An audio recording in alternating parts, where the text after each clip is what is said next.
USA Radio News with Tim Berg. A Canadian man who lost 5 members of his family in one of the 2 crashes of a Boeing 737 MAX aircraft is among those testifying today before a House Aviation Subcommittee hearing on the state of aviation safety. If Boeing's wrongful conduct continues, another plane will dive to the ground, killing me, you, or your children, or your members, or all other members of your family. It is you who must be the leaders in this fight for aviation safety in the world. Paul Girogi with a message for lawmakers. House Democratic leaders are trying to work around an expected vote on impeachment later today or tonight. Texas Democrat Al Green is forcing a vote to open an impeachment inquiry into President Trump. House Speaker Nancy Pelosi and other Democratic leaders have been resistant to impeachment.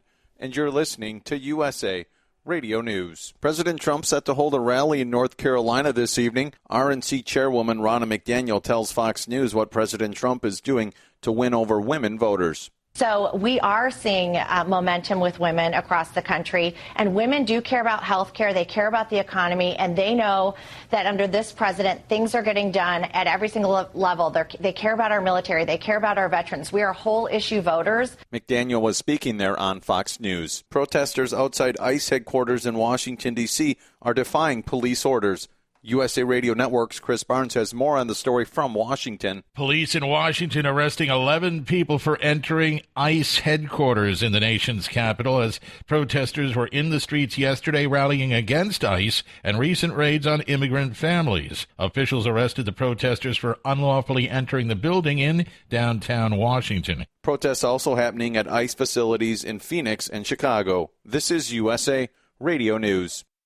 Republican Florida Congressman Matt Gaetz has been receiving death threats. Now, he received a voicemail that included a man saying he was going to blow Gaetz's head off, and the man in the audio tape now was identified, although the federal authorities have decided they will not be pursuing any charges against him. Gaetz joins Fox News and tries to make sense of this whole situation. I received word late last week that the U.S. Attorney's Office, where this individual lived, had reviewed the information and had deemed these messages, and I'm quoting directly, a non-threat. It's obviously a crime, a federal crime, to make these types of threats against any federal official.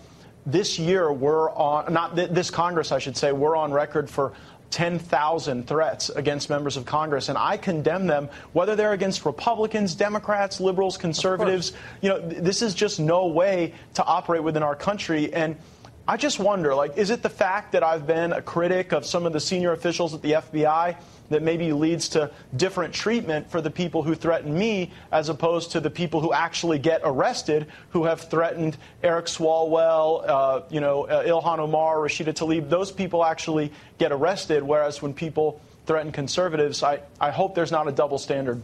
And finally, please remember you can take us on the go with you by downloading the iHeartRadio app and searching for USA Radio News.